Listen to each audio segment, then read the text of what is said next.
Alright, let's dive into something that's equal parts mind-blowing and practical. MIT has just unveiled a robot that can both fly and swim. Yeah, you heard that right. But here's the kicker, it's not just a cool engineering feat, it's a potential game-changer for ocean monitoring and conservation.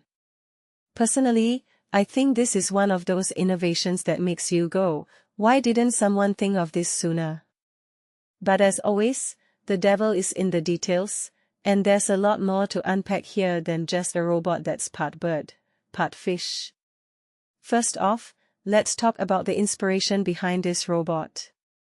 The team at MIT looked to diving birds like petrels and puffins, which seamlessly transition between air and water.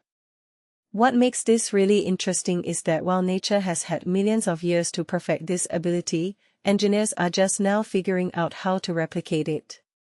Raphael Zufferey, the lead researcher, pointed out that while we've studied these birds for a long time, no one had successfully translated their mechanics into a fully functional robot.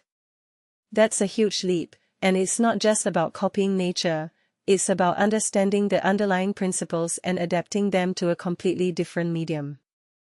Now, here's where it gets even more fascinating.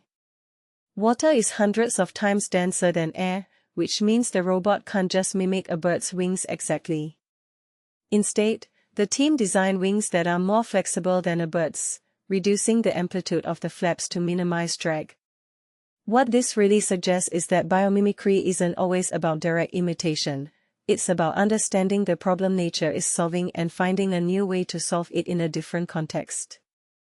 In my opinion, this is where the real innovation lies, not in copying, but in interpreting and reimagining. The robot itself is surprisingly simple. It's just 250 grams, powered by a battery-operated motor, with nylon wings and a water-repellent coating. But don't let the simplicity fool you, this thing can fly at 13.4 miles per hour and swim at 2.2 miles per hour. What many people don't realize is that achieving this kind of dual functionality is a massive engineering challenge. Morten Furlong from the National Oceanography Center called it a significant technical achievement, and I couldn't agree more. It's not just about making something that works, it's about making something that works in two completely different environments. But here's the thing, while the robot is impressive, it's not quite ready for prime time. Right now, it can't handle rough conditions, and it hasn't been tested for long-distance missions. If you take a step back and think about it, this is where the real work begins. The team has proven the concept, but turning it into a practical tool for oceanography is a whole other ballgame. Zufferey himself admitted that they haven't been able to piece everything together into one autonomous mission yet. That's the next big hurdle. What makes this project so exciting, though, is its potential applications. Imagine a fleet of these robots monitoring toxic algae blooms, collecting samples from volcano lakes, or tracking wildlife in remote areas. From my perspective, this could revolutionize how we study and protect our oceans. Scientific sampling at sea is expensive and often dangerous, so a cheap, lightweight robot that can do the job autonomously? That's a game changer. But, as Furlong pointed out, there are still questions about payload capacity, robustness, and regulatory approval. These are all valid concerns, and they'll need to be addressed before this robot can make a real impact. One detail I find fascinating is the cost. At just $300 for the current design, this robot is incredibly affordable, especially compared to traditional oceanographic tools. Even with upgrades, Zufferey estimates it would cost no more than $1,000. That's very cheap for anyone doing ocean science, and it opens up possibilities for smaller research teams and even educational institutions. If this robot can deliver reliable data at that price point, it could democratize access to ocean research in a way we haven't seen before. So, where does this leave us? Well, the team is already working on scaling up the design and securing funding for further development.